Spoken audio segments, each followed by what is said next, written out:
What if I told you that the borders of every country surrounding the Persian Gulf, the treaties that govern the world's oil supply, and the skylines of Dubai, Doha, and Kuwait City were not shaped primarily by the people who live there, but by pearl merchants, British naval officers, and colonial bureaucrats working across a span of 500 years? The Gulf you see on a map today is a product of decisions made on Dow decks, in London drawing rooms, and around tribal council fires on shores that most of the world had never heard of. These were not passive lands waiting to be discovered.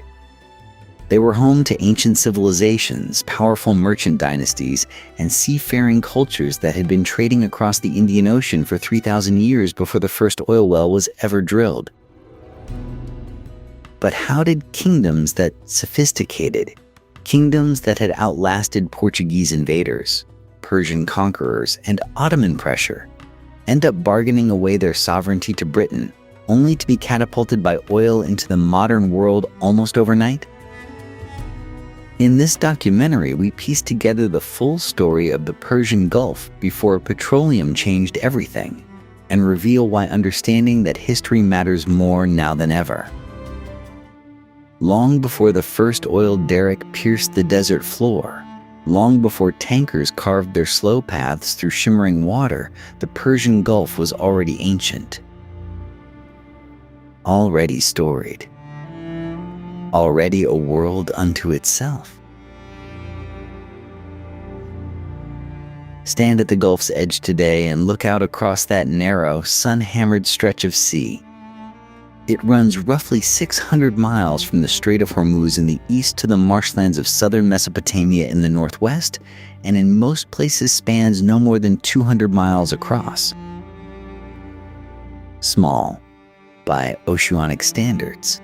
And yet for the civilizations that grew along its shores, it was everything. It was the road that connected worlds. 5,000 years ago, the sailors of a place called Dilmun understood this better than anyone.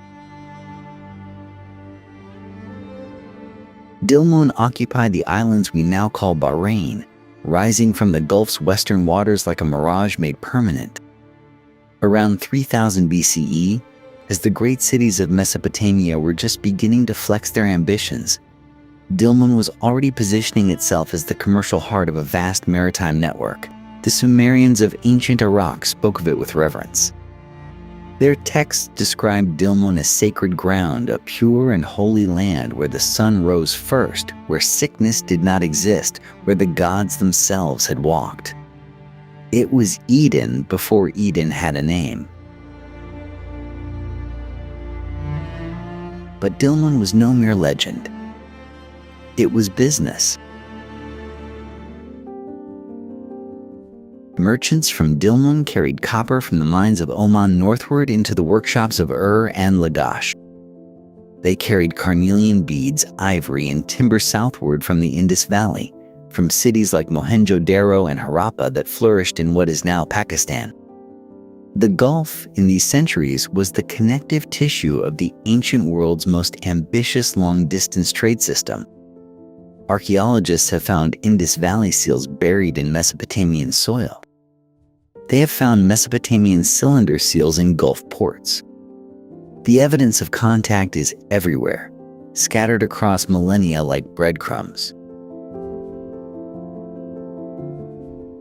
And beneath the water itself lay another kind of treasure. The pearl beds of the Gulf, stretching in luminous banks across the shallow seafloor, were drawing divers into the warm, salt-thick water thousands of years before recorded history. Ancient texts reference Gulf pearls in the courts of Mesopotamian kings. The practice of diving without equipment, without oxygen, guided only by breath and will and the weight of a stone tied to the foot, was already a tradition so old its origins were invisible even to the ancients themselves. The Gulf's geography shaped everything. Its shallowness made pearl diving possible. Its predictable seasonal winds, the shamal blowing from the northwest in summer, gave sailors reliable passage. Its heat was punishing. But its fisheries were rich. Its dates grew in abundance along its shores. This was the cradle. And from this cradle, empire would eventually rise. By the middle of the 6th century BCE, something fundamental had shifted along the Gulf's ancient shores. The loose networks of merchants and city-states that had dominated these waters for millennia now found themselves absorbed into something far larger, far more deliberate. The Persian Empire had arrived. Cyrus the Great unified the Iranian plateau around 550 BCE, and within a generation his successors had extended Achaemenid power down to the Gulf's very edge. For the first time, a single imperial administration controlled nearly every port, every anchorage, every trade route from the marshes of southern Mesopotamia to the rocky headlands near Hormuz. The Persians did not simply inherit the Gulf's commercial traditions. They systematized them. They built administrative centers, standardized taxation, and integrated Gulf trade into the empire's vast internal economy. Frankincense from Arabia, teak from India, copper from Oman, all of it now flowed through channels shaped by Persian imperial will. Then came Alexander. In 325 BCE, having pushed his exhausted armies to the edge of India and back, Alexander the Great turned his restless attention to the Gulf.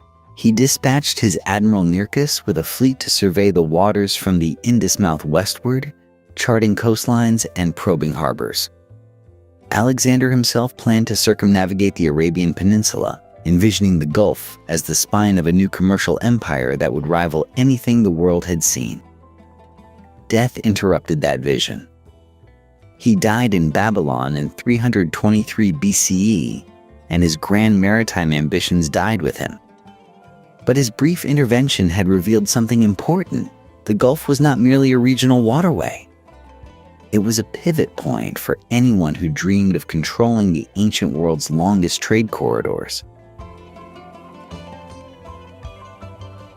The centuries that followed saw power fragment and shift, until the Sassanid Persians emerged in the 3rd century CE to reassert Iranian dominance over the Gulf with a ferocity their Achaemenid predecessors might have admired.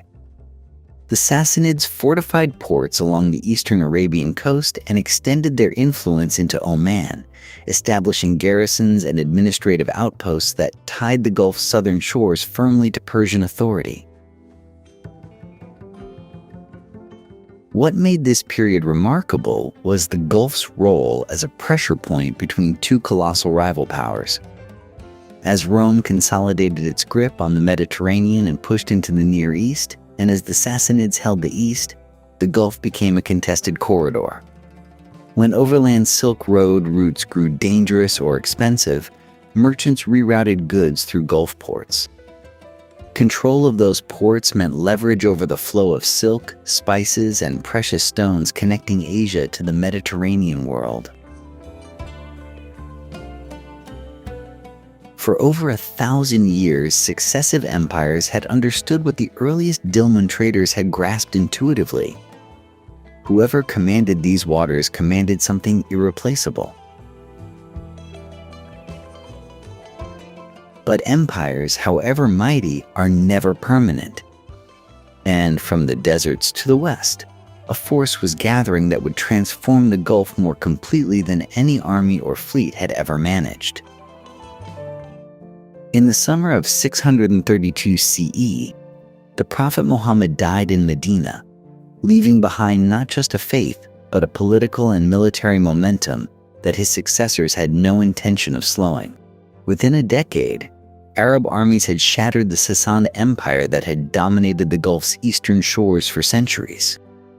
For the tribes living along those shores, the question was not whether to take notice. The question was whether to submit. Many did so willingly. Others did not. The Eastern Arabian region of Bahrain, a name that then described a much wider coastal territory than the island nation known today, had received emissaries from Muhammad himself before his death. Some tribal leaders converted, but the moment news of the Prophet's passing spread, a wave of apostasy and rebellion swept through the Gulf's Arabian coastline. Tribes that had pledged allegiance saw an opportunity to reclaim their independence. The first Caliph, Abu Bakr, saw something else entirely. He saw an existential threat. What followed were the Ridda Wars, the Wars of Apostasy, fought between 632 and 633 CE. Abu Bakr dispatched armies into eastern Arabia with unambiguous instructions. The rebellions were crushed with considerable force, and the Gulf's tribal communities were pulled back into the fold of the new Islamic State. It was a violent, decisive moment, and its consequences were permanent. The Gulf's Arab populations would remain among the most consistently Muslim communities on Earth from that point forward. With unity came possibility. The founding of Basra in 636 CE transformed the northern Gulf almost overnight. Built as a garrison city on the edge of the southern Iraqi marshes, Basra rapidly became something far grander. Its position at the confluence of the Tigris and Euphrates, just above the point where those rivers fed into Gulf waters, made it the natural funnel for goods moving between the Islamic heartlands and the wider maritime world. Merchants, scholars, sailors, and adventurers flooded in.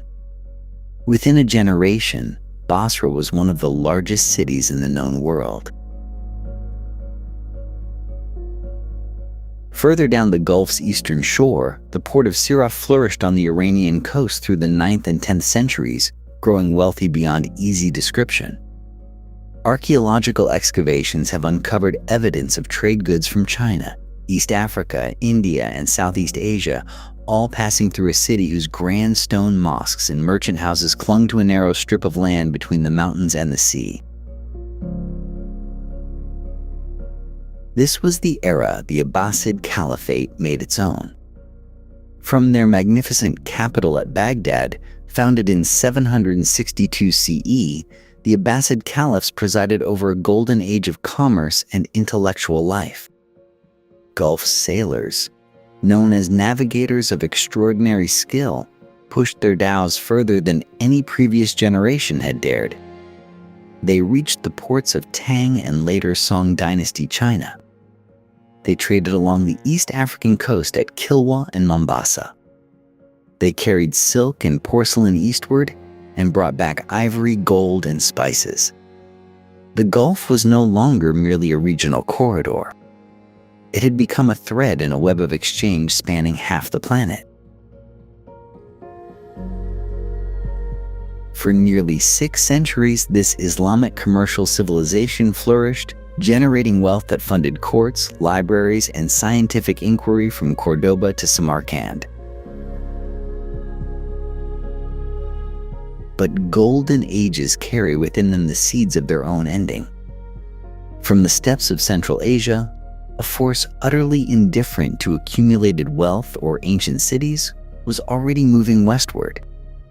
When the Mongols sacked Baghdad in 1258 CE and extinguished the Abbasid Caliphate, the Gulf's great age of unchallenged Islamic maritime supremacy would face its most violent interruption yet. Long after the Mongol storm had passed and the dust of shattered empires had settled, the Gulf coast found its own rhythm again. Not the rhythm of caliphs or conquering armies, but something older and quieter and in many ways more enduring. It was the rhythm of the sea itself, and of the men who dove into it. By the 13th century, the pearl banks of the Gulf had become the region's true foundation. Stretching from the shallow waters off Bahrain southward along the Qatari coast and down through the islands and inlets of what sailors called the Trucial coast, These submerged beds of oysters held something the wider world desperately wanted. Gulf pearls were unlike those found anywhere else on Earth, perfectly spherical, lustrous with a warm golden glow.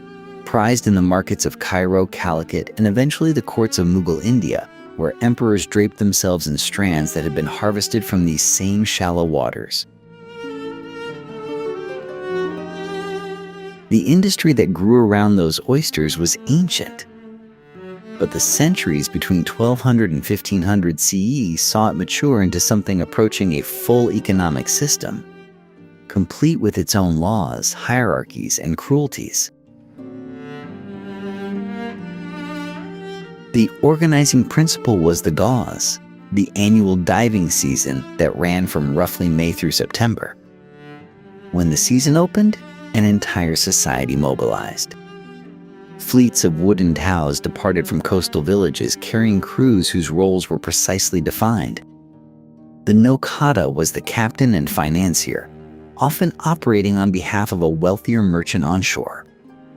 The divers, called gawas, descended repeatedly on a single breath, sometimes to depths of 12 to 15 meters, their nostrils pinched with bone or tortoiseshell clips, weighted down with stones tied to their feet. Tenders called sebs waited above, holding ropes, hauling the divers back to the surface after each frantic, suffocating descent. A skilled diver might make 50 dives in a single day. By season's end, his lungs would be damaged, his eardrums frequently ruptured, his body worn in ways that accumulated across a lifetime. Sharks were a genuine terror. So were the jellyfish whose transparent bodies crowded the water in summer. And yet the men returned year after year, because what choice did most of them have? The answer lay in the debt system that bound the industry together. Merchants and captains advanced wages to divers before the season began, covering food, equipment, and payments to families left on shore. Those advances carried interest. If a season proved poor, the diver ended it deeper in debt than when he started. That debt passed to his sons. Entire families, sometimes entire generations, remained legally bound to specific captains and merchant houses through obligations they could never quite extinguish. It was not slavery in a formal sense, but the practical difference was often difficult to identify. At the top of this hierarchy sat the merchant princes of the pearl trade. Families in Bahrain and along the coastal settlements accumulated fortunes that allowed them to build multi-story coral stone houses, maintain armed retinues, and negotiate with traders from across the Indian Ocean world. Gulf pearls traveled to Hormuz, then onward to the markets of India and Persia. European demand, funneled through Venetian and later Portuguese merchants, added another layer of appetite to an already hungry global market.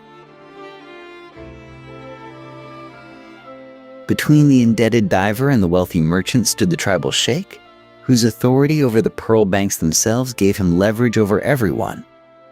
Control of which boats could fish which waters was power of an intimate and daily kind. It translated directly into political authority on shore, funding the alliances and rivalries that shaped Gulf politics for centuries. The world the pearl industry built was unequal, often brutal, and genuinely remarkable. It created cosmopolitan trading towns on what had been bare coastline, connected remote fishing communities to luxury markets half a world away, and forged social structures whose outlines would persist long after the pearls themselves lost their value. But the Gulf was never left alone to manage its own affairs for long. By the late 15th century, a new kind of ship was already rounding the southern tip of Africa, and its arrival would force every pearl merchant and tribal sheikh to recalculate everything. The ships that appeared at the mouth of the Gulf in the first years of the 16th century were unlike anything the merchants of Hormuz had encountered before.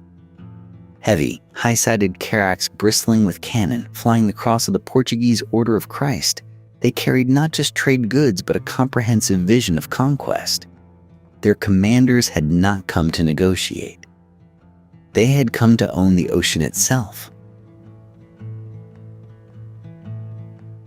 Vasco da Gama's rounding of the Cape of Good Hope in 1498 had shattered the assumptions on which the entire Gulf economy rested.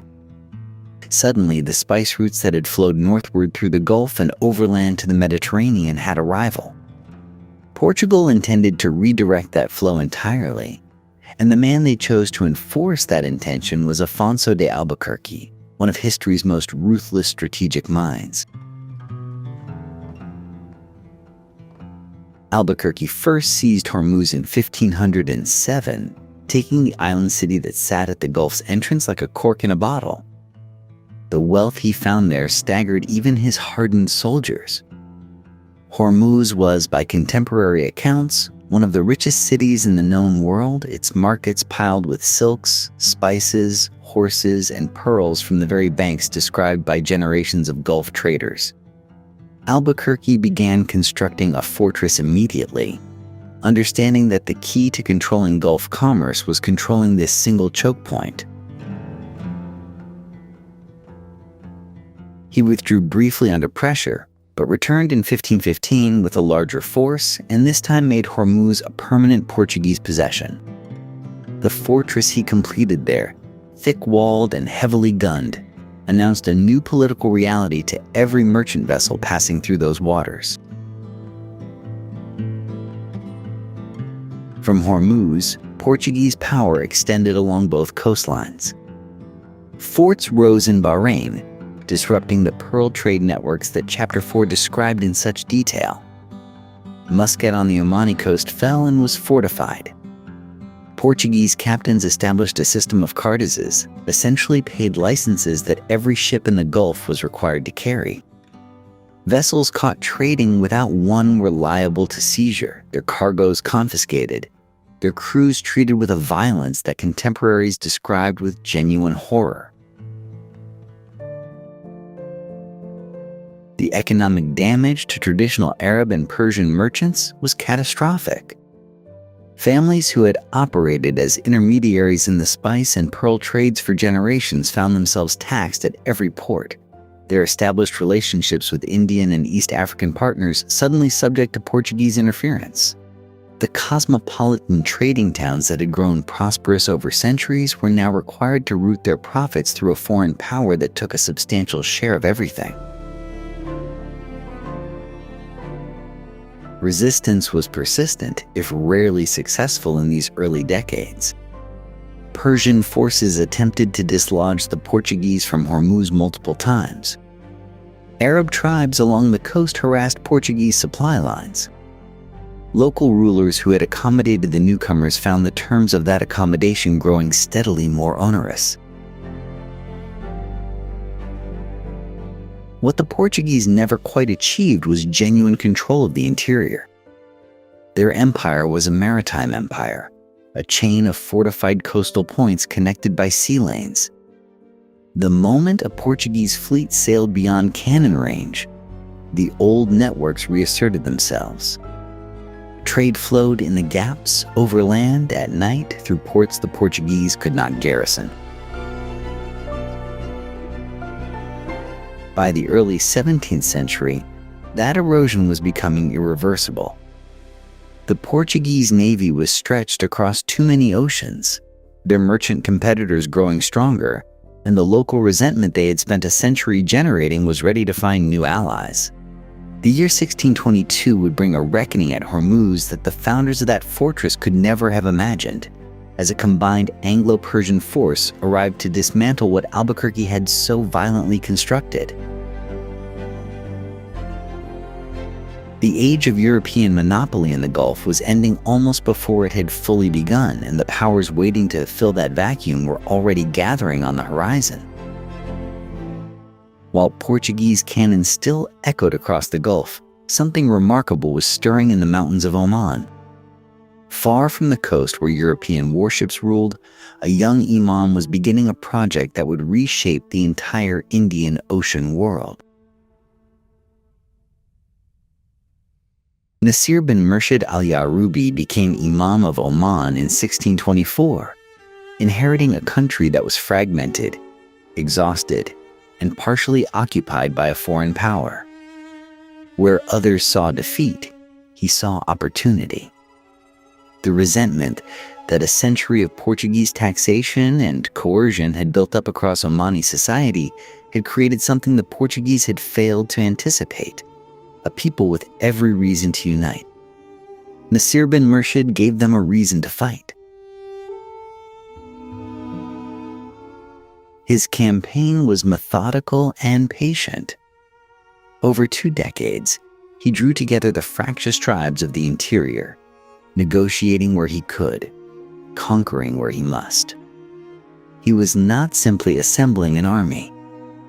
He was building a state, one with institutions durable enough to project power far beyond the mountains of his homeland. By the time his forces turned toward the coast, they represented something qualitatively different from the raiding parties and local rebellions the Portuguese had brushed aside for generations. Muscat fell in 1650. The siege that ended Portuguese control of that city marked one of the most consequential military events in Gulf history. Muscat was not merely a town. It was the keystone of an entire coastal defense network, the finest natural harbor on the Arabian Sea, and the port through which Portuguese power had radiated for over a century. When Imam Nasir's successor, Sultan bin Saif, raised the Omani banner over its walls, the balance of Indian Ocean power began shifting in ways that would take decades to fully understand. What emerged from that victory was not simply an absence of Portuguese authority. The Yaruba dynasty built a navy, and they built it with purpose. Omani shipwrights, working with timber imported from East Africa and India, constructed vessels capable of carrying both warriors and trade goods across open ocean. The same ports that had once paid cartas fees to Portuguese collectors now dispatched Omani fleets in the opposite direction, following the monsoon winds southward along the Swahili coast. Zanzibar came first. Then Mombasa, whose Fort Jesus had stood as a symbol of Portuguese permanence since 1593.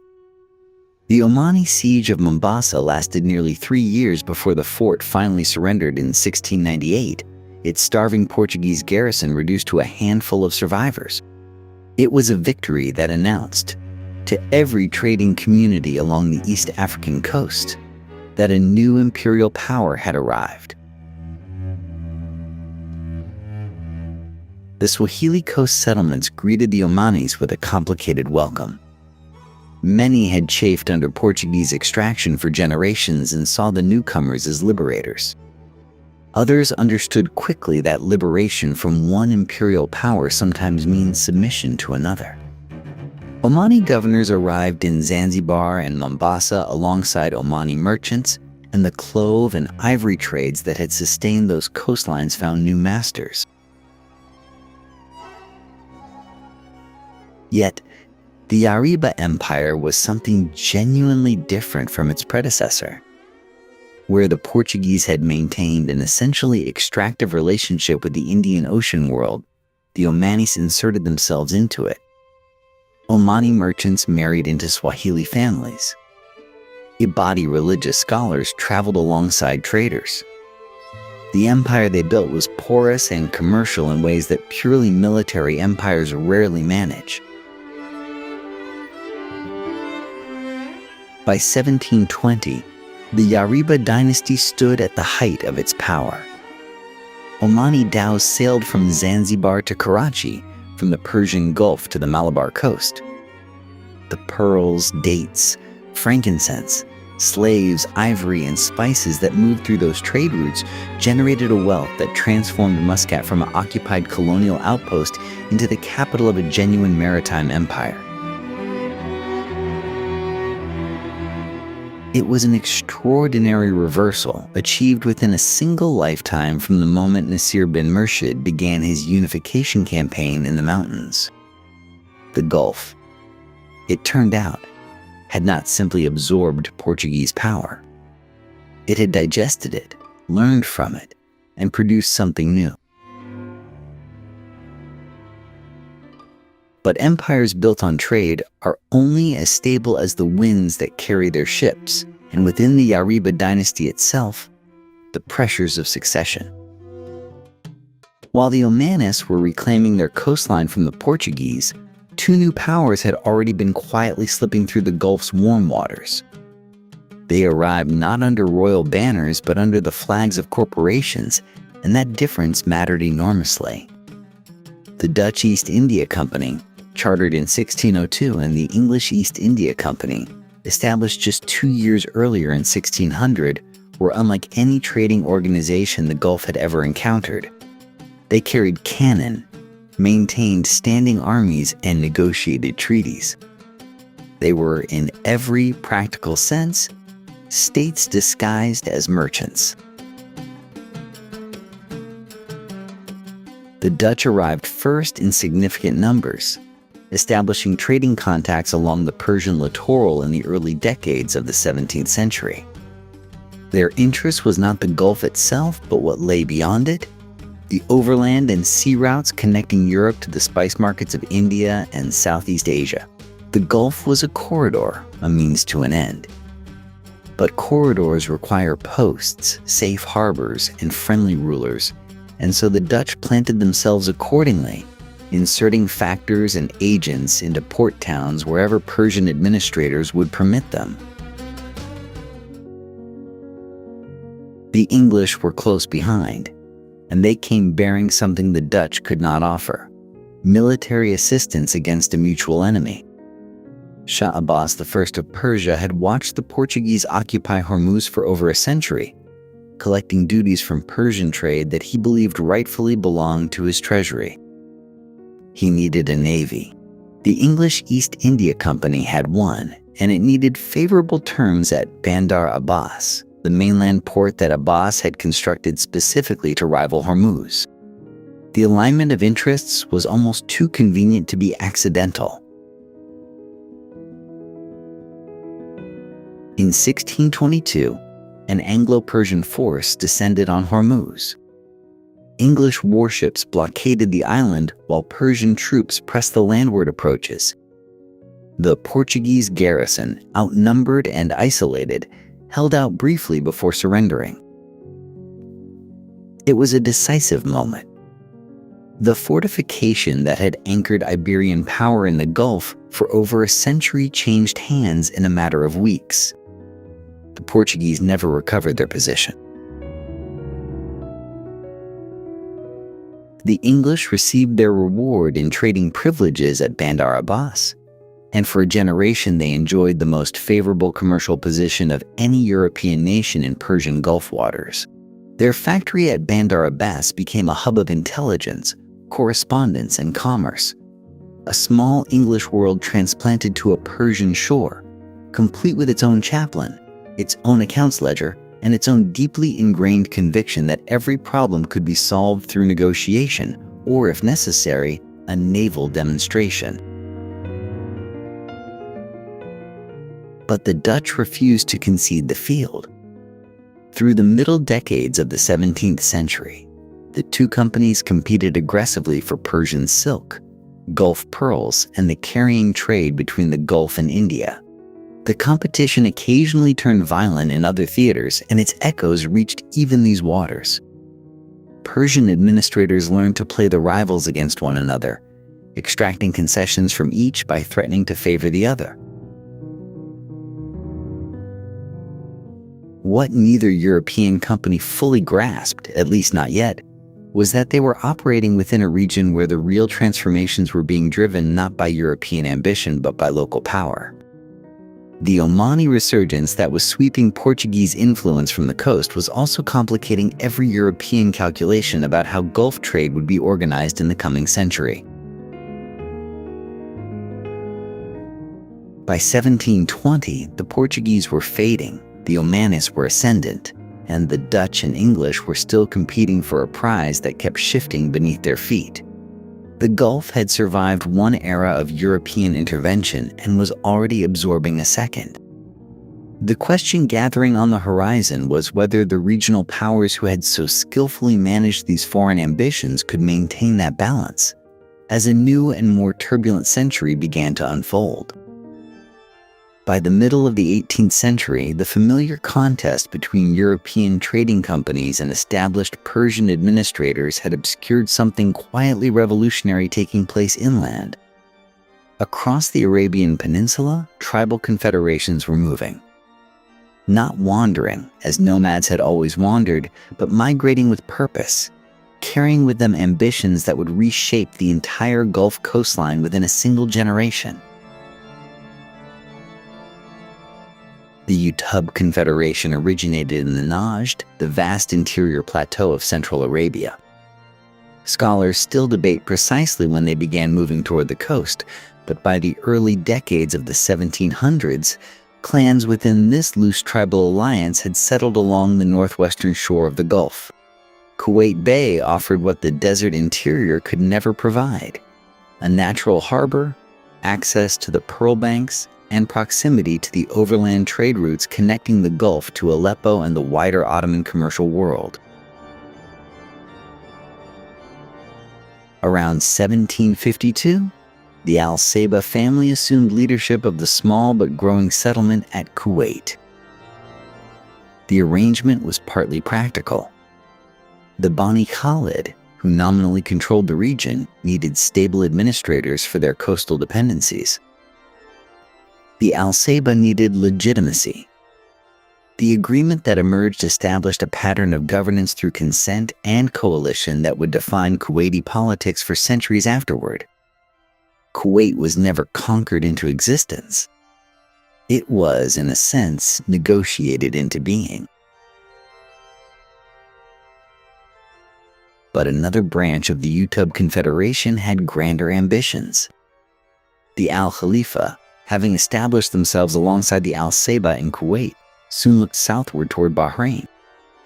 The archipelago was then under loose Persian control, administered through a garrison that had grown increasingly difficult to supply and reinforce as Persian central authority weakened. The pearl beds surrounding Bahrain's islands were among the richest in the entire Gulf. For a maritime tribe with growing naval capability, the calculation was straightforward. In 1783, the Al-Khalifa launched their assault. The Persian garrison, undermanned and poorly supported from the mainland, could not hold. Bahrain fell, and the Al-Khalifa became its rulers, a position their descendants occupy to this day. The speed of the conquest shocked observers across the region. An inland tribal confederation, barely a generation removed from the desert interior, had seized one of the Gulf's most prized possessions. Farther south, a different dynasty had already secured its foundations through a different kind of cunning. Ahmad bin Said had risen to prominence in Oman during the chaotic Persian occupation of the 1740s. Where other leaders had capitulated or fled, Ahmad had negotiated, maneuvered, and ultimately organized the resistance that expelled the Persian forces from the interior. His reward was the imamate, and the dynasty he founded, the Abu Sayyid, proved durable in a way that few Arabian political arrangements of the era managed. What united these three dynasties, despite their different origins and methods, was their instinct for alliance building. Along the Trucial coast, the collection of sheikdoms that would eventually become the United Arab Emirates, tribal confederations were similarly consolidating, drawing boundaries of loyalty and obligation that the pearl trade and seasonal fishing rhythms had made economically necessary. The Gulf of 1700 and the Gulf of 1800 were barely recognizable as the same political landscape. The Portuguese were gone, the Dutch had retreated, And the great European companies were finding that their treaties needed to be renegotiated with entirely new interlocutors. The families who had pressed out of the Arabian interior now controlled the harbors, the pearl banks, and the coastal trade. They had arrived, it seemed, at precisely the right moment. But whether they could hold what they had taken would depend on a new and destabilizing force already gathering strength to the north and east. Along the rocky headlands of Ras Al Khaimah, where the Hajar Mountains tumbled toward the sea, a different kind of power had been taking shape. The Qawasim were not newcomers pressing in from the desert interior. They were mariners, deeply rooted in the waters of the southern Gulf, and by the final decades of the 18th century they had built a naval capability that no coastal power in the region could easily ignore. Their fleet numbered in the hundreds of vessels at its peak. Fast, shallow-drafted boats that could navigate the intricate channels and coral shoals of the Gulf with an ease that heavier European ships could never match. From their twin centers of Ras Al Khaimah and Sharjah, the Qawasim controlled the approaches to the Strait of Hormuz, the narrow passage through which every vessel entering or leaving the Gulf was forced to pass. That geographic fact alone made them consequential. It also made them dangerous. The British East India Company had grown increasingly dependent on Gulf trade routes through the early 1800s. The problem was that the company's conception of those waters clashed directly with the Qawasim's own. When Qawasim vessels seized company ships, the British reached immediately for a single word: piracy. The label was convenient and politically powerful. It cast the Qawasim as criminals rather than rivals, as lawless sea raiders rather than a maritime polity defending waters it considered its own. But was the word accurate? The Qawasim recognized no British authority over the Gulf. They had collected tolls and levies from passing vessels long before the company's commercial ambitions had reached this far. What London called piracy, the sheikhs of Ras Al Khaimah called custom. The situation grew more volatile when the Qawasim found ideological and military alignment with the Wahhabi movement spreading out of Central Arabia. The Wahhabis, puritanical reformers who had allied with the House of Saud in the Najd, offered the Qawasim religious legitimacy and continental backing. For the British, this connection transformed a commercial nuisance into something that looked alarmingly like a coordinated regional insurgency. Punitive expeditions followed. The British sent forces in 1803 and again in 1809, bombarding coastal settlements and destroying vessels. Each assault temporarily disrupted Qawasim operations. None resolved the underlying conflict. The raids resumed, the tensions rebuilt, and the cycle turned again. By 1817, the company had concluded that limited expeditions were insufficient. The decision was made to strike comprehensively. In the winter of 1817 into 1818, a substantial British naval and land force descended on the Qawasim coast. Ras Al Khaimah fell in January. Settlement after settlement was dismantled. Dozens of vessels were burned in the harbor, their hulls sending columns of black smoke above the shoreline. The General Treaty of Peace, signed in 1820, formalized what military force had begun. The coastal sheikhs accepted British terms, agreeing to suppress what the treaty called piracy and acknowledging British oversight of their maritime activities. The Qawasim never entirely disappeared.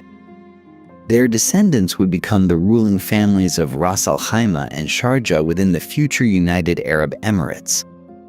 But The world in which they had operated, a gulf where local maritime powers could contest European commercial dominance on something approaching equal terms, was gone. What replaced it was a system of British-managed agreements, a Trucial coast bound by treaty obligations that would deepen with each passing decade. The Gulf was being organized from the outside into something the region's own rulers had not chosen and could not easily escape. And yet, even as British influence tightened along the coastline, the interior of Arabia was generating forces of its own that no treaty had yet accounted for. The smoke had barely cleared from the burning hulls of 1817 when the British made their calculations. Limited punishment had failed. Seasonal raids had failed. What remained, in the estimation of Major General Sir William Grant and the leadership of the East India Company, was a more permanent solution. The expedition assembled in late 1819 was unlike anything the Gulf had previously seen. More than 3,000 soldiers embarked from Bombay, accompanied by a naval squadron of considerable firepower. The force carried not merely the intent to punish but to reorganize. The distinction mattered enormously. When British ships appeared off Ras Al Khaimah in December of 1819, the Qawasim defenders understood the scale of what had arrived. The town's fortifications, rebuilt after earlier assaults, offered resistance for a matter of days before British land forces overwhelmed them.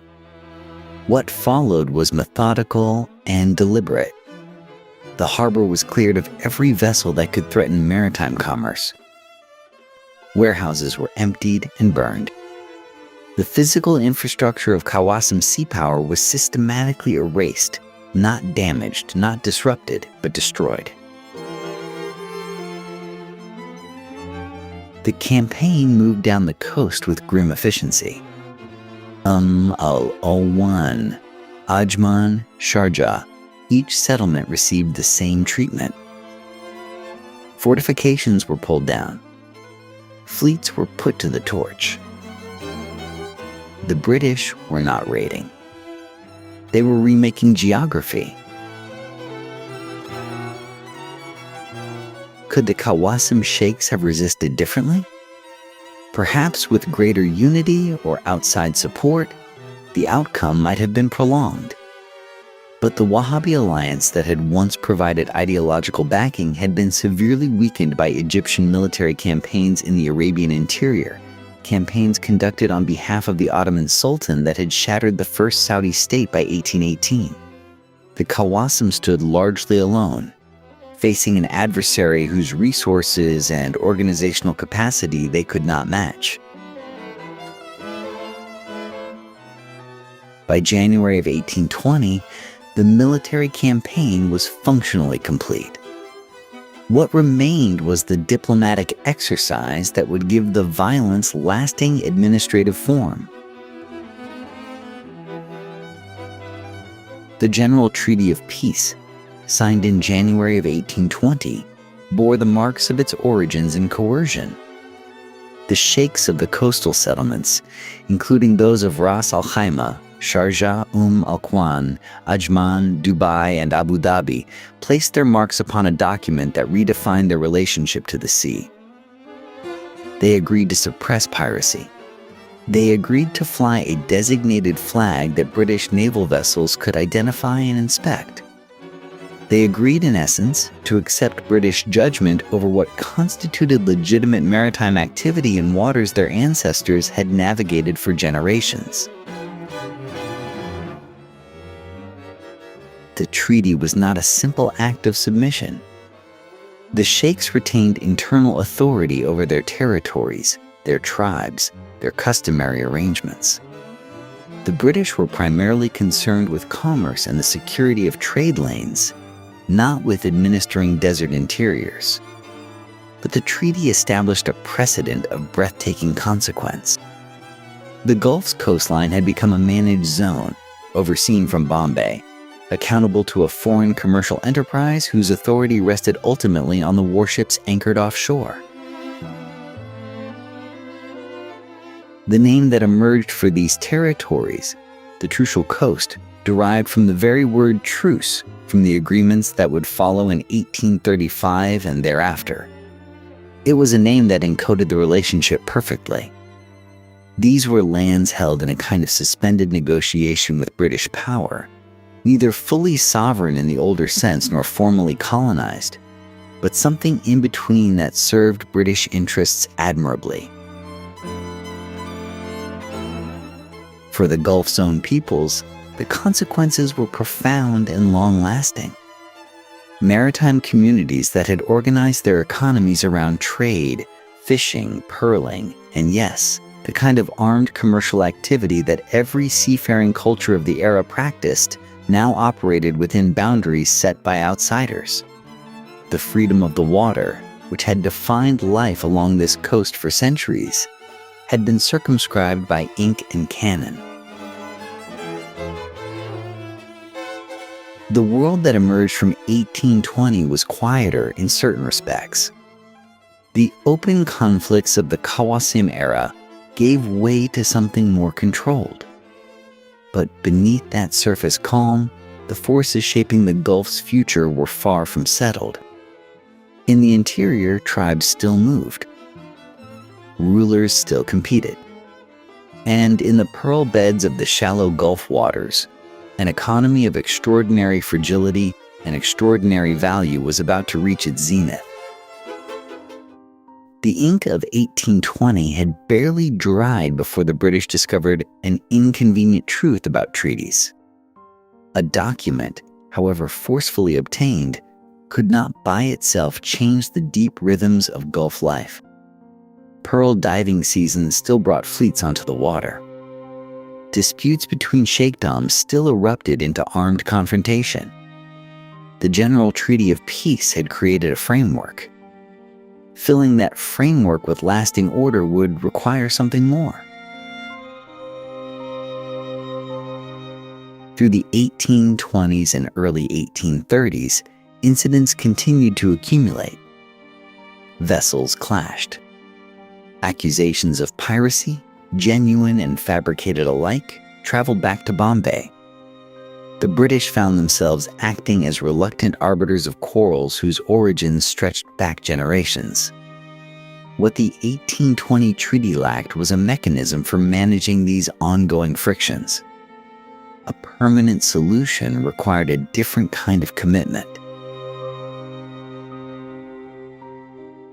The first step came in 1835, when a temporary truce was arranged specifically to cover the pearling season. The logic was pragmatic and almost commercial. The pearl banks of the Gulf were the region's most valuable economic resource, and armed conflict during the diving months was expensive for everyone, including the British merchants whose ships carried the finished product to Indian and European markets. Peace during pearling season was good for business. The sheikdoms agreed to a maritime suspension of hostilities that, for those critical months, would hold. What is striking about the 1835 arrangement is what it revealed about the mechanics of British influence. London was not formally governing these territories. The East India Company was not administering their affairs in any direct sense. Yet the mere presence of British naval vessels in Gulf waters and the implicit threat of consequences for those who violated agreed terms was enough to reshape behavior across an entire coastline. Power exercised at a distance could be extraordinarily effective. The temporary truces of the 1830s and 1840s were renewed repeatedly, each cycle normalizing the arrangement further. The sheikdoms grew accustomed to a rhythm of British-supervised calm. Rulers who might once have viewed armed maritime competition as a natural expression of their authority began to internalize new boundaries. A generation grew up understanding that the Gulf's waters operated under different rules than they had for their grandfathers. Then came 1853 and the agreement that crystallized everything. The Perpetual Maritime Truce, signed that year, transformed temporary arrangements into something intended to endure without fixed expiration. The word perpetual carried enormous weight. This was not a seasonal pause or a provisional accommodation. This was a permanent redefinition of how Gulf coastal rulers related to maritime violence and, by extension, to British authority. The name that followed was entirely logical. The Trucial States, or the Trucial Coast, became the accepted designation for the sheikdoms bound by these successive agreements. The name encoded their condition precisely. These were polities defined by their truce relationship, their identity in the wider world shaped not by ancient genealogies or interior conquests, but by the specific legal arrangements that connected them to British power. There was a deeper consequence that contemporaries may not have fully recognized. By freezing maritime conflict, the truces also froze the political map. Rulers who held power in 1853 found that power underwritten and stabilized by British enforcement. Rivals who might have displaced them through the older mechanisms of Gulf competition found those mechanisms now prohibited. The British had no particular intention of preserving any individual sheikh, but the effect of their system was profoundly conservative, locking existing hierarchies into place. The Trucial arrangement had created something genuinely new along this ancient coast, a supervised peace that served British commerce and gradually transformed the sheikdoms into something closer to protected clients than independent actors. What those arrangements would mean in the longer term, as the century advanced and new pressures arrived from the interior, remained to be seen. While the British were busy drawing legal lines across Gulf waters, one ruler was building something altogether grander. Said bin Sultan came to power in Muscat in 1806 under conditions that left little room for sentiment. He was a teenager who had consolidated his position through the assassination of a rival cousin, a brutal beginning that nevertheless announced a ruler of uncommon ambition. What he would construct over the next 5 decades was the last truly indigenous maritime empire the region would ever produce. Muscat was his starting point, a city of whitewashed walls and baking heat pressed between volcanic mountains and a harbor that had channeled Indian Ocean trade for centuries. Said understood instinctively what his predecessors had understood, that Omani power was never really about the Arabian interior. It lived on the water, in the Dow routes connecting Arabia to India, to Persia, and most critically to the East African coast. His consolidation of the Omani position in East Africa was methodical and relentless. Through the 1820s and into the 1830s, Said strengthened Omani control over the Swahili coast, subduing local rulers and transforming Zanzibar from a modest trading outpost into the commercial heart of his empire. Then, sometime in the 1830s, he made a decision that announced where he believed the real future lay. He moved his court to Zanzibar entirely, governing his Arabian territories from an island off the African coast.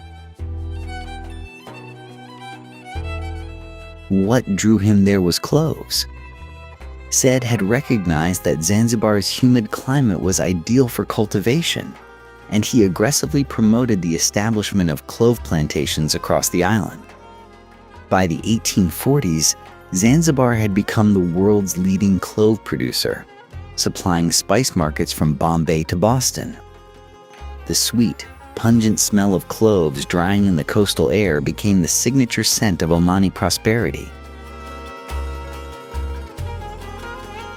Behind that prosperity lay a darker machinery. The clove economy ran on enslaved labor, drawn from the African interior along trade routes that extended hundreds of miles inland. ivory moved outward along the same corridors.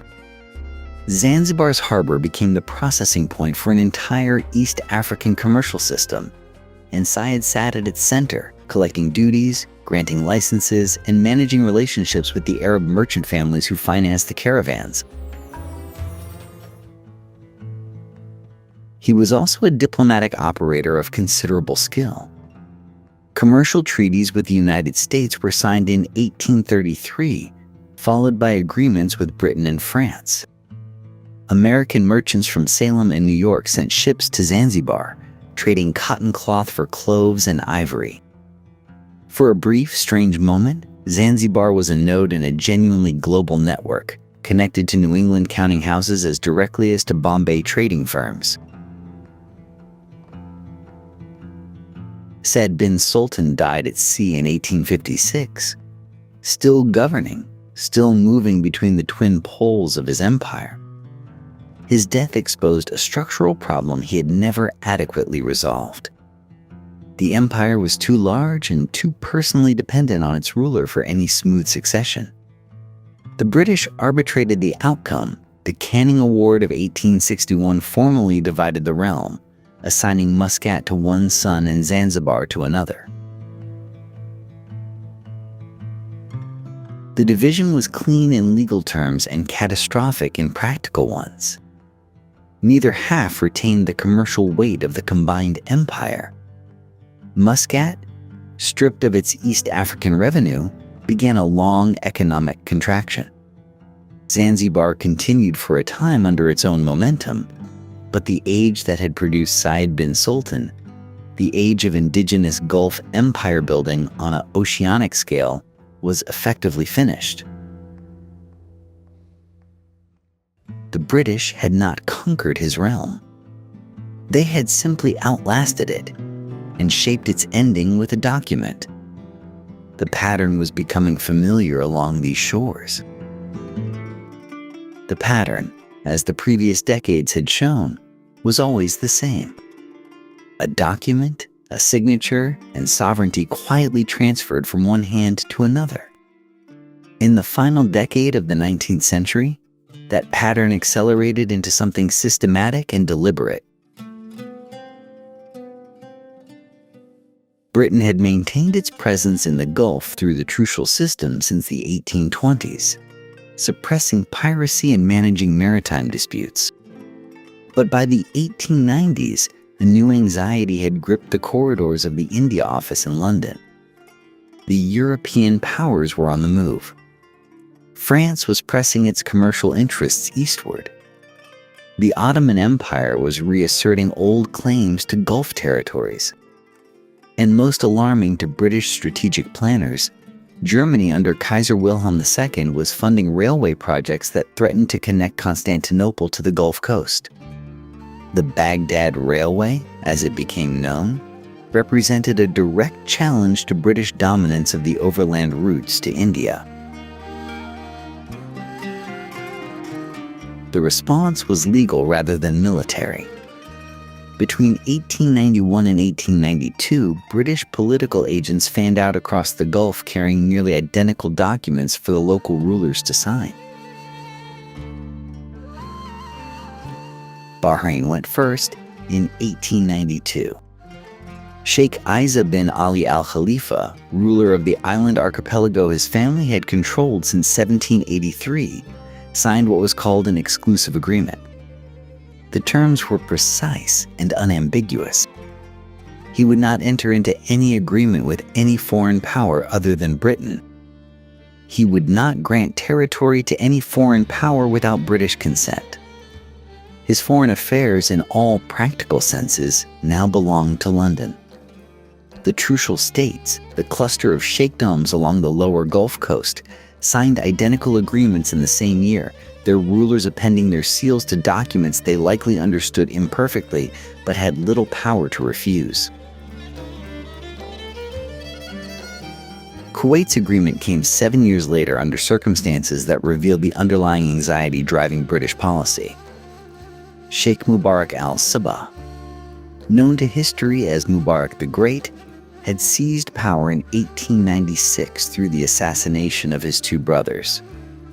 He was a pragmatist of the highest order, and he understood something his predecessors had missed: an Ottoman protectorate, which Constantinople was actively offering, would trade one form of dependence for another and likely a worse one. In January 1899, Mubarak signed a secret agreement with Britain. Kuwait became, in everything but formal declaration, a British protectorate. The Ottoman flag still flew over the administrative building in Kuwait town, but it was a polite fiction that satisfied no one and fooled everyone even less. Qatar's incorporation into this system came later and under more complicated circumstances. The peninsula had long existed in the contested space between Ottoman administrative claims and British maritime reach. Britain had repeatedly declined to formalize arrangements there, unwilling to provoke direct confrontation with Constantinople. But the First World War changed the calculation entirely. With the Ottoman Empire now a declared enemy, the political hesitations dissolved. In November 1916, Sheikh Abdullah bin Jassim Al Thani signed a treaty with Britain establishing the now familiar terms: foreign affairs surrendered, territory protected, outside powers excluded. Taken together, these agreements accomplished something remarkable. An entire coastline stretching from Kuwait in the north to Muscat in the south had been bound into a British-managed system without a single significant military campaign. France had been excluded. Germany's railway ambitions had been legally anticipated and blocked. The Ottomans had been quietly edged out, their administrative presence rendered ceremonial before their empire collapsed entirely. The Gulf had been enclosed. The rulers who signed these documents were not always passive victims of the process. Mubarak of Kuwait sought British protection because it served his immediate interests. Others calculated that survival under British oversight was preferable to absorption by the Ottomans or fragmentation through internal rivalry. The agreements were unequal, certainly. But they were also, in their way, transactions between parties who each wanted something. What none of them could have anticipated was what the land beneath their feet would eventually be worth, and how those signed documents would define who controlled access to it. The ink had dried on the political arrangements of the Gulf. Soon enough, the geological arrangements would demand their own reckoning. By the turn of the 20th century, the Gulf was no longer merely a trade route or a maritime frontier. It had become a pressure point where the ambitions of four empires converged, each pulling in a different direction, each convinced that control of these waters was essential to its own survival. The Ottoman Empire had not surrendered its claims quietly. Constantinople viewed Eastern Arabia and the Kuwait coast as rightful imperial territory, and the agreements Britain had extracted from local rulers were, in Ottoman eyes, illegal intrusions on sovereign ground. Ottoman administrators pressed their case through bureaucratic persistence, dispatching officials, raising flags, and asserting administrative control wherever British attention slipped. The question of who truly governed the Gulf's northern approaches remained genuinely unresolved, a live wire running beneath the surface of every diplomatic exchange. Then came the railway. Germany's Berlin to Baghdad railway project was, on its surface, a feat of engineering ambition. Announced formally in 1903, the concession promised to connect the heart of Europe to the Persian Gulf through Constantinople, Anatolia, and the Mesopotamian plains. The terminus, when completed, would sit at the head of the Gulf itself. For Kaiser Wilhelm II, the railway was a commercial corridor and a statement of German global power. For Britain, It was something closer to a nightmare. A German-built railway terminating at the Gulf would transform every calculation about sea lane control, trade routes, and the security of British India in a single stroke.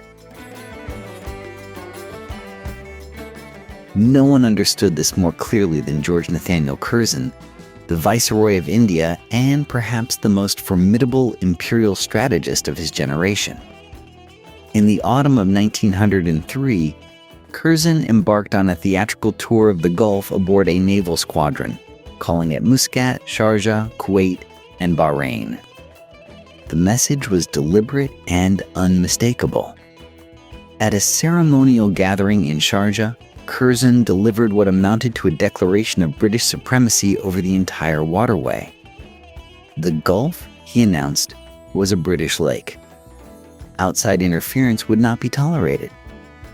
He said it with the calm certainty of a man who believed geography itself had arranged things in Britain's favor. Russia, meanwhile, was pressing from a different angle entirely. The great frustration of Russian imperial strategy throughout the 19th century had been the absence of a warm water port, a coastline that did not freeze in winter and did not require passage through waters controlled by rivals. The Gulf offered a distant but tantalizing possibility. Russian commercial and diplomatic agents had probed the region's rulers, testing their receptiveness and quietly irritating London in the process.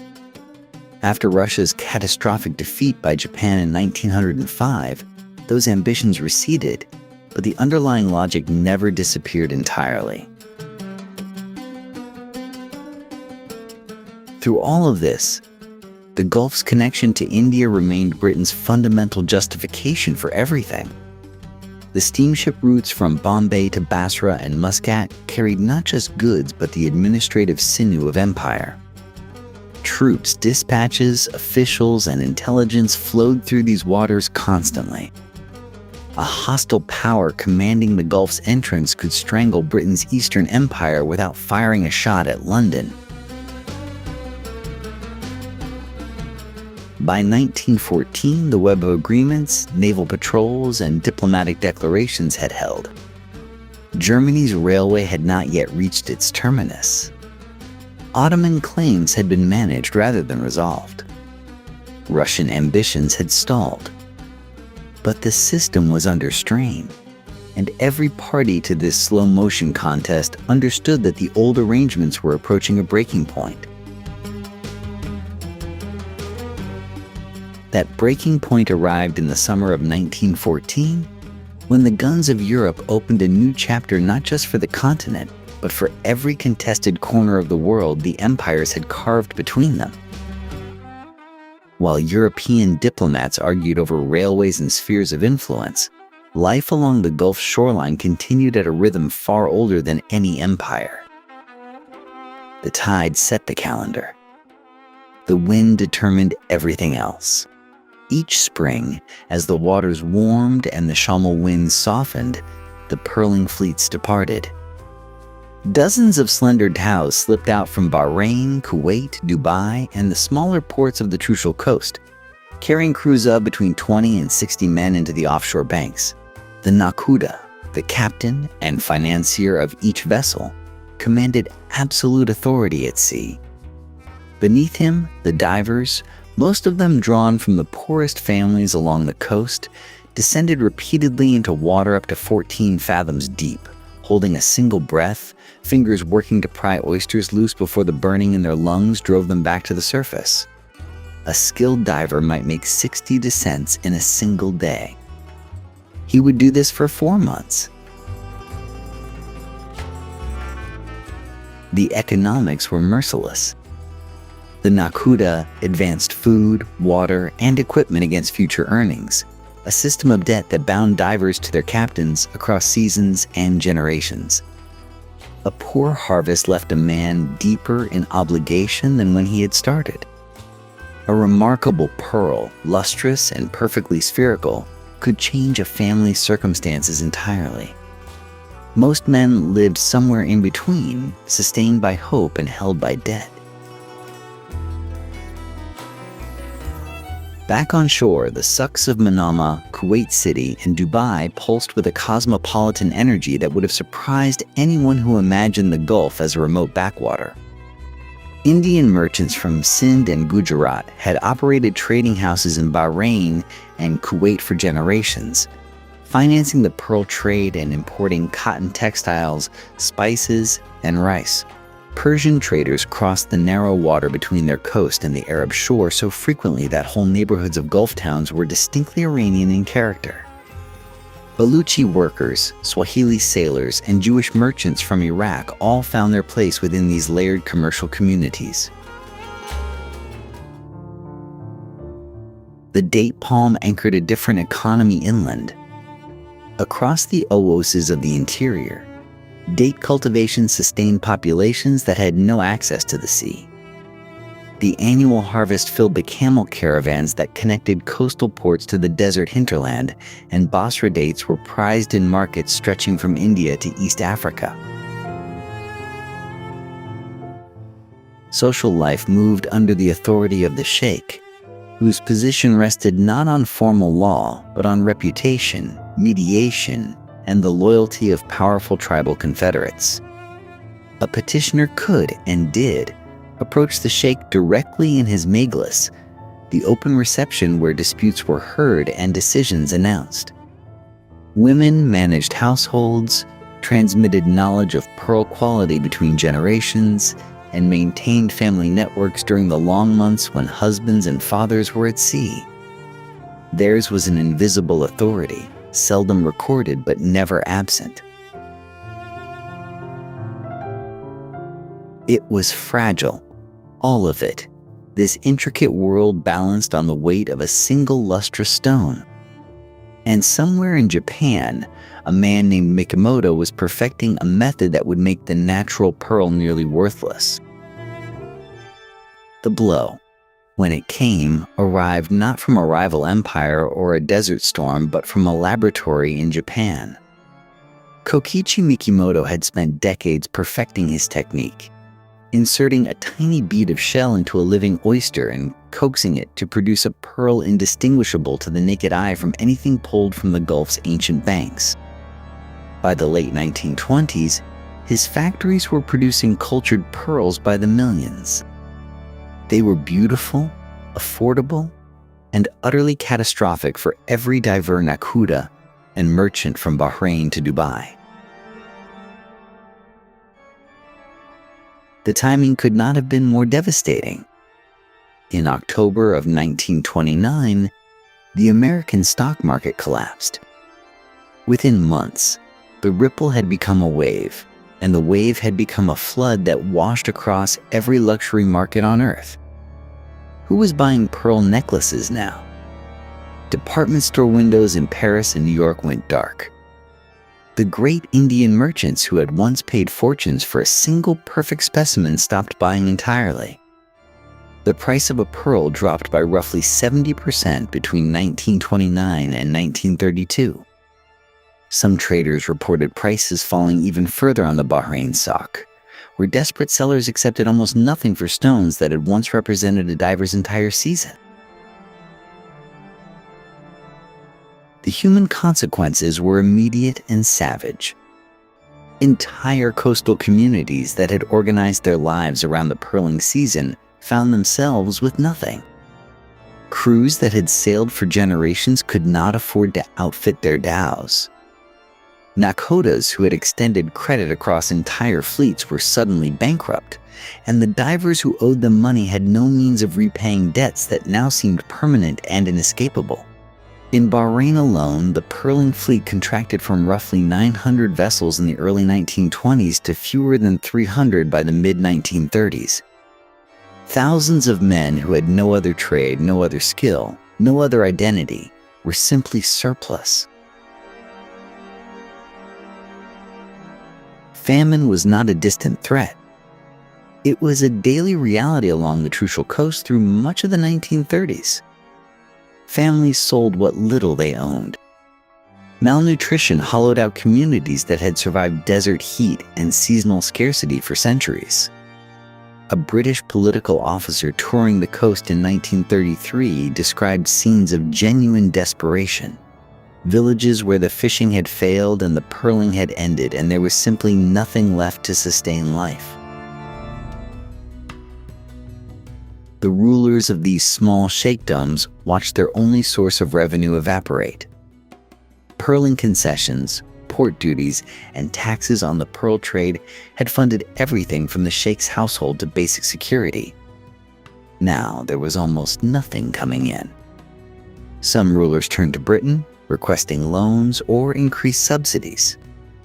Most were told to look elsewhere.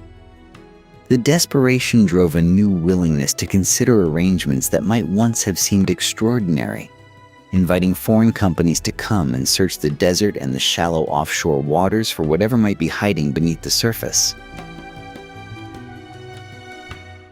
It is one of history's stranger ironies that the final destruction of the pearl economy and the first serious oil exploration arrived in the Gulf almost simultaneously. The British company that struck oil in Bahrain did so in May of 1932, the very depths of the pearl crash.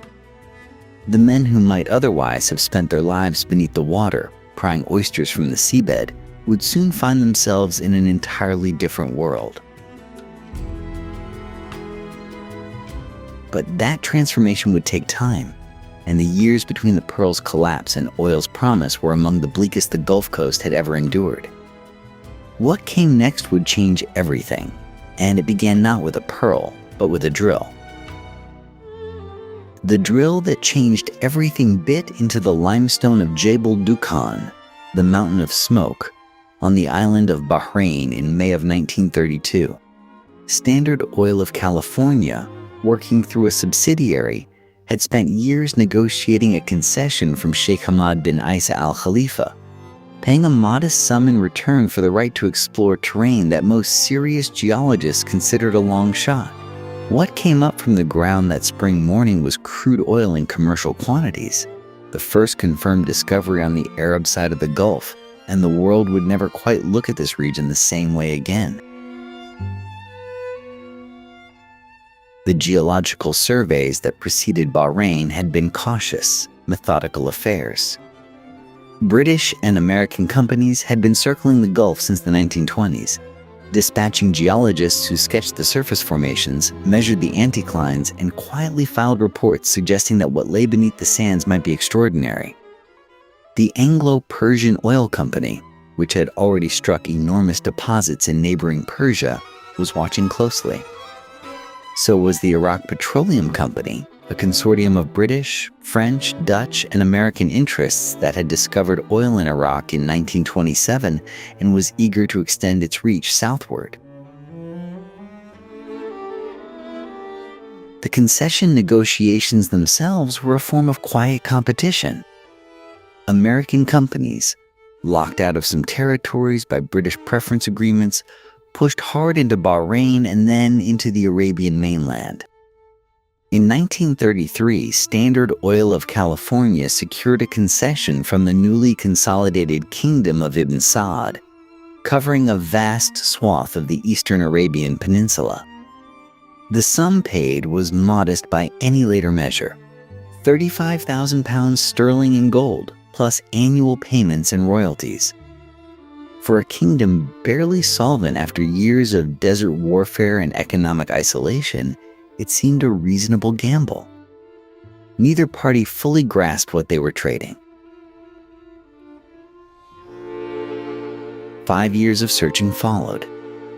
The geologists probed the formations near Dhahran on the Gulf coast of Saudi Arabia. 6 wells were drilled. 6 wells produced only modest or disappointing results. The company nearly abandoned the project entirely. Then came well number 7 at Dilmun, spudded in deep and held long past the point where patience seemed rational.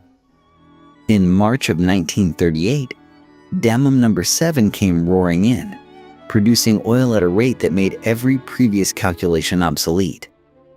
The eastern province of Saudi Arabia sat atop one of the largest petroleum deposits on Earth.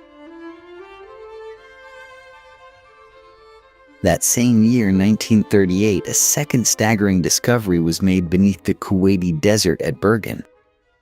The Bergen Field, when fully mapped in subsequent decades, would prove to be the largest single oil reservoir ever found, a subterranean ocean of crude stretching across an area almost impossible to comprehend. Kuwait Oil Company, a joint venture between Anglo-Persian and Gulf Oil, had drilled into geology that simply defied expectation. Qatar's turn came with the Duqan Field. Explored in the late 1930s, though full production would wait until after the Second World War interrupted everything. Abu Dhabi, sitting on reserves that would eventually rival its neighbors, would wait the longest for confirmation, its major offshore discoveries not arriving until the 1950s and 60s. Yet even in 1938 and 1939, as the surveys multiplied and the drilling rigs multiplied with them, the Gulf remained a place where most people lived as their grandparents had lived. The royalty payments were real but modest. The transformation was still theoretical, still a promise written in geological reports rather than a lived reality. What no one yet knew was that a Second World War was about to delay everything, even as it simultaneously demonstrated just how desperately the industrialized world needed exactly what lay beneath these sands. When Germany invaded Poland in September of 1939, the oil fields of the Gulf fell suddenly quiet. The great drilling programs that had surged forward through the late 1930s were suspended almost overnight. Equipment sat idle in the desert heat. Workers returned home. The machinery of extraction, so recently set in motion with such extraordinary promise, ground to a halt as the world turned its attention to the catastrophe unfolding in Europe. The British, who still controlled the diplomatic and military architecture of the Gulf, imposed wartime conditions across the region.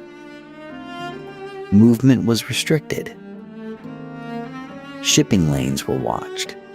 The Trucial sheikhs, bound by decades of treaty arrangements to London, had little say in any of it. The Gulf had become a strategic corridor, a passage point between India and the Middle East, and Britain intended to hold it. The most dramatic demonstration of that intention came not in the Gulf itself, but just to the north. In August of 1941, British and Soviet forces jointly invaded Iran, the Anglo-Soviet invasion proceeding with a speed that made any resistance futile. The Shah, Reza Shah Pahlavi, had made the fatal miscalculation of maintaining friendly relations with Nazi Germany. Within weeks, he was forced to abdicate, replaced by his young son Mohammad Reza. The Allies now controlled the Trans-Iranian Railway, a vital supply corridor funneling equipment to the Soviet Union, and the Gulf's northern flank was secured by force. The message was not lost on every ruler in the region. British power was real, immediate, and willing to act. Yet something else was shifting beneath the surface of wartime arrangements. American strategists, surveying global supply chains and projecting the enormous fuel demands of mechanized warfare, had begun doing uncomfortable arithmetic. The United States was the world's largest oil producer, but the war was burning through reserves at a pace that raised genuine alarm in Washington. A future conflict, or simply the post-war industrial boom everyone expected, would demand access to new sources of supply. The Arabian Peninsula, even with its fields suspended and its potential only partially mapped, kept appearing in every serious calculation. The moment that crystallized everything came in February of 1945. President Franklin Roosevelt, returning from the Yalta Conference, arranged a meeting aboard the USS Quincy in the Great Bitter Lake of the Suez Canal. His guest was King Ibn Saud of Saudi Arabia, who arrived with an entourage of 48 advisors, livestock, and coffee roasters. The two aging leaders, both in failing health, spoke for hours through interpreters. What emerged was an understanding rather than a formal treaty. American security guarantees in exchange for privileged access to Saudi oil. It was a handshake that would define the next 80 years of Gulf history. Roosevelt died 2 months later. But the arrangement he had sketched aboard that warship would outlast him, outlast Ibn Saud, and reshape the entire region the British had so carefully managed for over a century. The war ended. And then the money came. Not slowly, not gradually, but in a torrent that overwhelmed everything it touched. Kuwait, a sun-bleached trading port of perhaps 150,000 people, watched as oil revenues climbed from almost nothing in 1946 to tens of millions of pounds sterling within just a few years. By 1952, Kuwait was earning more from oil than the entire British colonial budget for Africa. A sheikhdom that had survived for generations by pearl diving and desert trade suddenly found itself holding a financial instrument it had no framework to comprehend. Sheikh Ahmad al-Jabir as-Sabah, and after him his successor Abdullah Salim, faced a question no ruler in history had quite faced in the same form. What do you build first when you can build anything? The answer in Kuwait as across Bahrain and the emerging oil districts of Saudi Arabia's eastern province was everything, all at once. Roads were cut through sand that had never known pavement. Hospitals rose where there had been only date palms. Schools opened their doors to children whose parents had learned to read, if at all, from Quranic teachers in the shade of a courtyard wall. By 1955, Kuwait had constructed a modern water distillation plant, a public electricity grid, and a secondary school system essentially from nothing. The speed of it was staggering and deeply disorienting. The money itself became a source of tension.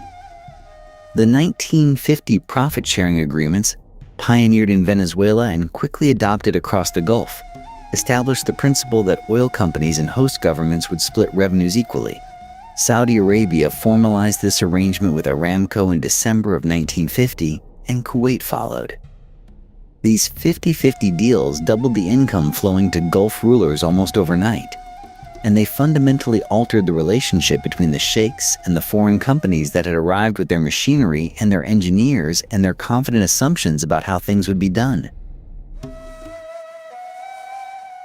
The companies did not entirely approve of the new arithmetic, but the political winds had shifted. Nationalism was rising across the Arab world. The memory of Iran's attempt to nationalize its oil fields in 1951 and the convulsive crisis that followed was fresh in every boardroom and every palace. Accommodation was cheaper than confrontation. And into this suddenly wealthy, suddenly churning world came people. Thousands of them, then tens of thousands. Palestinian engineers and teachers, many displaced by the War of 1948, arrived with professional skills the Gulf desperately needed. Indian and Pakistani laborers came to lay the pipes and pour the concrete. British administrators and American petroleum technicians occupied a separate layer entirely, living in company compounds with swimming pools and imported groceries, a world that touched Gulf society at the edges but rarely penetrated it. The traditional social order watched all of this with something between wonder and alarm. Bedouin families who had measured wealth in camels and water rights were receiving government stipends. Pearl merchants whose entire industry had already been devastated by Japanese cultured pearls now saw their economic world dissolve completely, replaced by something they had not chosen and could not entirely navigate. The Gulf was not yet transformed. The villages and the old ways persisted, The call to prayer still organized the day. The desert still pressed in at every edge. But something irreversible had begun. The question now was not whether these societies would change, but how completely and at what cost. The answers would come quickly and not always in ways anyone had anticipated. The money had created something its beneficiaries had not expected. It had created an audience. Radio sets, affordable now, carried a voice across the Gulf that no customs official could intercept and no sheikh could silence. Gamal Abdel Nasser of Egypt spoke directly into the homes of fishermen and merchants and young men who had recently learned to read, and what he told them was electric. The Arab world had been humiliated long enough. Its resources plundered, its people governed by foreigners and their compliant local partners. Dignity was possible. Unity was possible. The future belonged to the Arabs themselves. By the early 1950s, Nasserism had become something more than Egyptian politics. It was a feeling, and it moved through the Gulf like a desert wind, invisible until you felt it pressing against you. Bahrain, the most urbanized and politically complicated of the Gulf sheikdoms, felt it first. Labor strikes in 1953 and 1954 brought workers from the Bahrain Petroleum Company into the streets alongside merchants and teachers and students. The grievances were local, but the language was nationalist. The Higher Executive Committee, a cross-sectarian movement remarkable for uniting Sunni and Shia activists, presented demands to the British political resident that would have been unthinkable a decade earlier. They wanted representative institutions, an independent judiciary, and an end to the casual authority that British officials had exercised over Bahraini lives for generations. The British responded with arrests and deportations. The grievances did not go away. Then came Suez and everything shifted.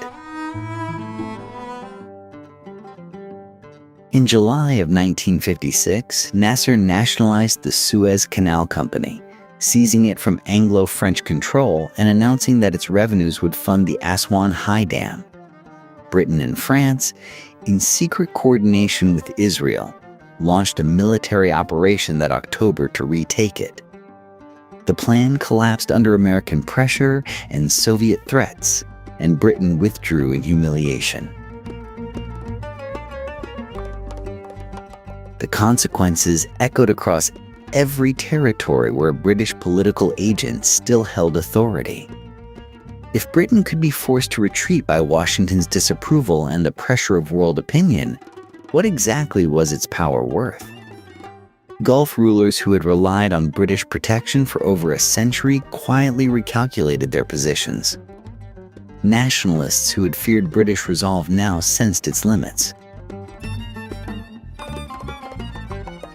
In Oman, where Sultan Sayyid bin Taimur governed with medieval severity, rebellion had already begun stirring in the southern province of Dhofar.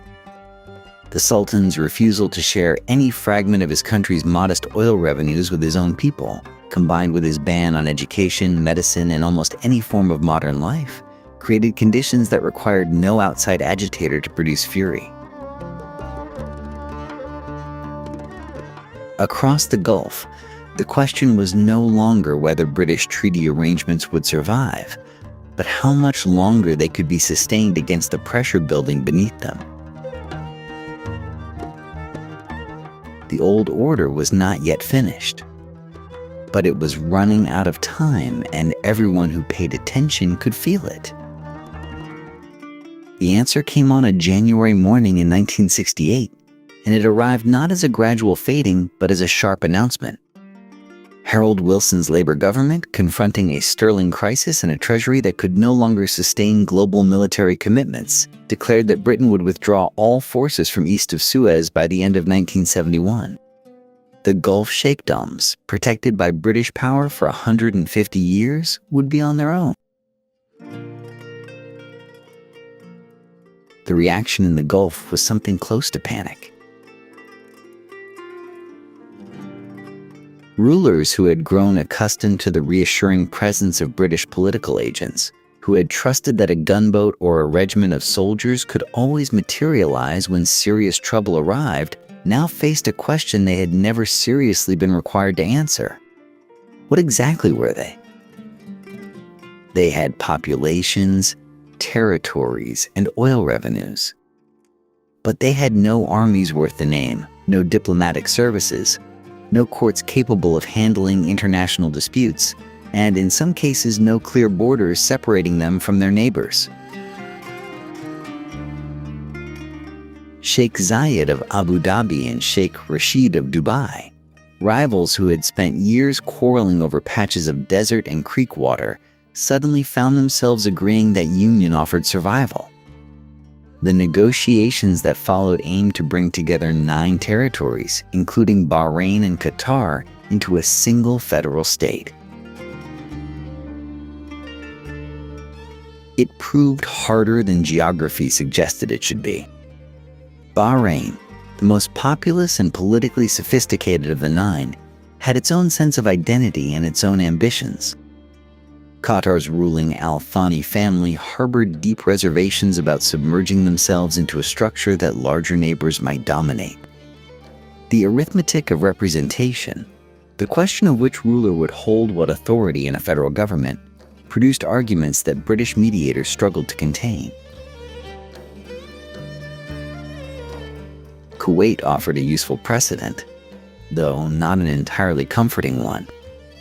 It had achieved formal independence in 1961, ending its own treaty relationship with Britain, and had survived an immediate Iraqi territorial claim only because British troops briefly returned to deter Baghdad. Sovereignty, Kuwait's experience suggested, did not automatically bring security. By the summer of 1971, the 9-state federation had fractured. Bahrain declared independence in August. Qatar followed in September. The remaining 7 Trucial Sheikdoms formed the United Arab Emirates in December, a federation of 6 members initially, with Ras Al Khaimah joining several months later. The institutions they were racing to build, ministries and courts and national airlines and central banks, were assembled with extraordinary speed and with the assistance of consultants, advisors, and administrators drawn from across the world. The money helped. The oil revenues flowing through the Gulf in 1971 were already enormous, and within 2 years they would become something staggering. Britain's retreat did not leave a vacuum so much as it cleared a stage.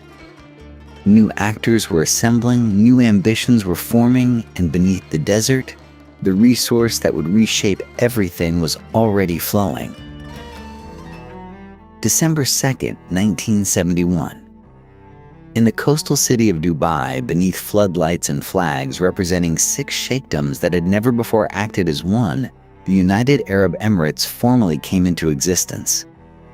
A union that many diplomats had quietly dismissed as impossible had, against considerable odds, become real. Sheikh Zayed bin Sultan Al Nahyan of Abu Dhabi became the federation's first president. His partner in persuasion, Sheikh Rashid bin Zayed Al Maktoum of Dubai, became vice president. The 2 men had arrived at this moment through years of careful negotiation, trading concessions and reassurances across a relationship built as much on mutual necessity as on genuine respect. Abu Dhabi brought the oil wealth. Dubai brought the commercial instinct and the port. Together, they provided the gravitational center around which Sharjah, Ajman, Al Quwain, and Fujairah could orbit. But the birth of the UAE was shadowed almost immediately by an act of force that announced, with uncomfortable clarity, the kind of neighborhood this new nation inhabited. Just one day before the formal proclamation, Iran moved. Shah Mohammad Reza Pahlavi, emboldened by American support and determined to assert Persian dominance over the Gulf, dispatched troops to seize the Greater Tumb and Lesser Tumb Islands, territories claimed by Ras Al Khaimah. Simultaneously, Iranian forces occupied Abu Musa, an island disputed with Sharjah, under the terms of a coerced agreement that gave Iran military rights while leaving Sharjah nominal sovereignty. The Trucial Oman Scouts, the small British officered force that might once have responded, were in the process of being stood down. Britain, its withdrawal nearly complete, offered no resistance. The seizure was a pointed demonstration. The old order was gone.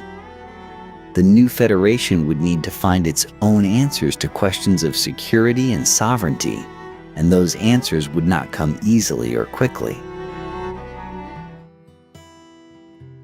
Ras Al Khaimah, whose islands had just been taken, made its own calculation about the federation. Having initially declined membership, insisting on terms it felt were not forthcoming, the emirate reconsidered. In February of 1972, Ras Al Khaimah joined the UAE, bringing the federation to its full complement of 7 members. Whether the Iranian seizure concentrated minds in Ras Al Khaimah is impossible to say with certainty, but the timing spoke for itself. Bahrain and Qatar, watching from their separate independence, had made different choices and would follow different paths. Bahrain's more complex internal politics and its larger population had always made full integration into the federation unlikely. Qatar's extraordinary wealth, already apparent and soon to become spectacular, made self-sufficiency an attractive proposition. Both states were real nations now, small but sovereign, planting their flags at the United Nations and opening embassies in foreign capitals. What all of these new states shared was a common inheritance: the Trucial system, the peace of the Gulf, the long British presence that had simultaneously protected and constrained them. They had grown up, in a sense, under external management, and now they were stepping into a world that demanded something entirely different from their rulers. The borders were drawn. The flags were flying. The institutions, however hastily assembled, were functioning. And beneath the sands, the oil kept flowing, revenues climbing with every passing year toward numbers that would have seemed fantastical to the pearl divers and merchants of a generation before. The question now was what these new nations would build with everything they had been given. The answer to that question would define not just the Gulf, but in many ways, the world. The question did not take long to answer. On October 6, 1973, Egyptian and Syrian forces launched a coordinated assault on Israeli positions in the Sinai and the Golan Heights. The Yom Kippur War had begun. Within weeks, the conflict sent shockwaves far beyond the battlefield, reaching into the living rooms of Houston, Hamburg, and Tokyo in ways that no previous Middle Eastern war ever had. Arab members of OPEC announced an oil embargo against nations supporting Israel. The United States, the Netherlands, and others found the taps turned off almost overnight. What followed was unlike anything the industrialized world had experienced. Lines stretched for city blocks outside gas stations. Governments imposed speed limits and rationing. The price of a barrel of crude oil quadrupled in a matter of months, from roughly $3 to nearly $12. The old assumption that cheap energy was simply a feature of modern life evaporated almost instantly. For the Gulf states, the transformation was staggering. Revenue streams that had seemed generous before now became torrents. Abu Dhabi, Kuwait, and Saudi Arabia found themselves accumulating wealth faster than any government in history had ever managed. The question was no longer whether these nations could afford to build, but what on earth they should build first. The answer came in concrete and steel, in asphalt and glass, rolled out across the desert with breathtaking speed. Highways materialized where camel tracks had existed a decade before. Airports capable of handling the world's largest aircraft rose from sand flats. Desalination plants, hospitals, universities, and government ministries appeared with a velocity that left visiting engineers genuinely astonished. Sheikh Zayed's Abu Dhabi funded public housing, free healthcare, and subsidized electricity for its citizens. Dubai's Sheikh Rashid poured investment into Jebel Ali, constructing what would become one of the largest man-made harbors on Earth. The petrodollars that could not be spent domestically flowed outward, creating sovereign wealth funds that quietly purchased stakes in Western banks, real estate, and corporations. The Kuwait Investment Authority, among the earliest of these funds, began accumulating assets that would eventually span the globe. Money earned from oil beneath the desert was now working in London boardrooms and Manhattan skyscrapers. And yet beneath this glittering modernity, a paradox settled in. These ultra-modern cities, served by fiber optic cable and international airlines, were governed by hereditary monarchs whose authority derived from tribal tradition and Islamic legitimacy. The shopping mall stood next to the mosque. The woman in a designer abaya typed commands into the latest computer terminal. Two worlds occupied the same geography simultaneously, and the tension between them would only deepen with time. Dubai, meanwhile, was already thinking beyond oil. Sheikh Rashid understood what his son Sheikh Mohammed would later make explicit. Abu Dhabi had the reserves, but Dubai needed a different strategy.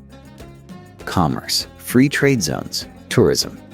The pivot had begun, and it pointed toward a future that would astonish even the optimists. What does a civilization do when the resource that remade it begins to run out? That question has haunted Gulf leaders since the 1980s, long before the public ever heard the phrase peak oil. The Iran-Iraq War, which ground on for 8 brutal years through most of that decade, demonstrated with terrible clarity how fragile the region remained beneath its gleaming surface. Tankers burned in the Gulf. Missiles struck civilian areas. Over 1 million people died. Then, in 1990, Saddam Hussein's invasion of Kuwait forced a different reckoning entirely, as American-led coalition forces poured into the Arabian Peninsula and the ancient geography of Gulf politics was redrawn almost overnight. The Gulf War left lasting marks that no amount of reconstruction could fully conceal. Foreign military bases now dotted the landscape. Dependencies that had always existed became impossible to ignore. The Trucial system, that careful British arrangement of protection and restraint which had shaped these sheikdoms for over a century, had given way to a new patron, one with aircraft carriers instead of gunboats, but with strategic interests every bit as defined. British imperialism, for all its complications, had preserved certain boundaries and suppressed certain rivalries. Its departure in 1971 had created a vacuum that oil wealth partially filled but never fully resolved.